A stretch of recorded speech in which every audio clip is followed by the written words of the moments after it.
गुजरात विधानसभा चुनाव के दूसरे चरण के साथ ही मैनपुरी लोकसभा उपचुनाव और 5 राज्यों की 6 सीटों पर विधानसभा उपचुनाव के लिए वोटिंग हुई। यूपी की मैनपुरी लोकसभा सीट पर 53% वोट पड़े।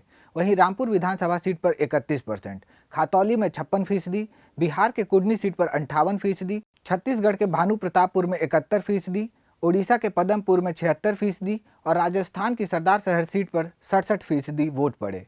वोट प्रतिशत को देखें तो यूपी की तीनों जगहों पर हुए उपचुनाव में वोट प्रतिशत ज़्यादा कम हुए हैं। इसे पिछले चुनाव से तुलना कर समझते हैं। मार्च में उत्तर प्रदेश विधानसभा का चुनाव हुआ था, जिसमें रामपुर में मतदान हुआ और 56% वोट पड़े थे, लेकिन अब की बार हुए उपचुनाव में सिर्फ 31% ही वोट पड़े। रामपुर विधानसभा सीट पर इतनी कम वोटिंग 1993 में हुई थी, तब 30.5% वोट पड़े थे और आजम खान की जीत हुई थी। यानी 26 साल में रामपुर में अब की बार सबसे कम वोटिंग हुई है। रामपुर के अलावा मैनपुरी लोकसभा सीट और खतौली विधानसभा सीट पर भी कुछ ऐसा ही देखने को मिला।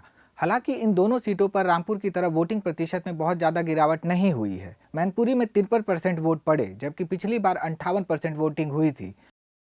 खातौली में 56% वोट पड़े, जबकि 2022 में 69% मतदान हुआ था। छत्तीसगढ़, ओडिशा और राजस्थान में हुए उपचुनाव में पिछली बार की तुलना में कम वोट पड़े हैं, लेकिन यूपी की 3 सीटों पर वोट का प्रतिशत ज़्यादा कम नजर आता है। छत्तीसगढ़ की भानु प्रतापपुर विधानसभा में इस बार 71%, जबकि पिछली बार 75%। ओडिशा की पदमपुर में 76%, जबकि पिछली बार 78%। राजस्थान की सरदार शहर में इस बार 67%, जबकि पिछली बार 77% वोट पड़े थे। यूपी की तीनों सीटों पर 7% से लेकर 25% तक कम वोट पड़े हैं। चुनाव प्रचार और वोटिंग वाले दिन मतदान को लेकर समाजवादी पार्टी ने कई गंभीर सवाल उठाए और प्रशासन पर आरोप भी लगाए। एक ट्वीट के जरिए कहा गया कि रामपुर विधानसभा उपचुनाव में भाजपाई पुलिस की गुंडागर्दी, समाजवादी पार्टी के मतदाताओं को डंडे मारकर भगाया जा रहा है। संज्ञान ले चुनाव आयोग, निष्पक्ष चुनाव सुनिश्चित हो।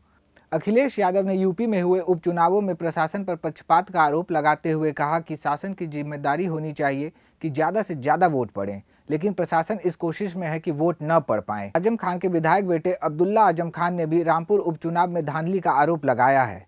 हालांकि प्रशासन ने सभी आरोपों पर जवाब दिया और कहा कि चुनाव सही तरीके से कराया गया है। बिहार में कुडनी विधानसभा से आरजेडी विधायक अनिल सहनी को एमपी एमएलए कोर्ट से अयोग्य ठहराए जाने के बाद उपचुनाव हुए।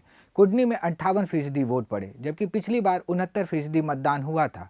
चूंकि पिछली बार जीत हार का अंतर बहुत कम था, ऐसे में 10% वोट कम पड़ने से दोनों पार्टियों के उम्मीदवार असमंजस में हैं।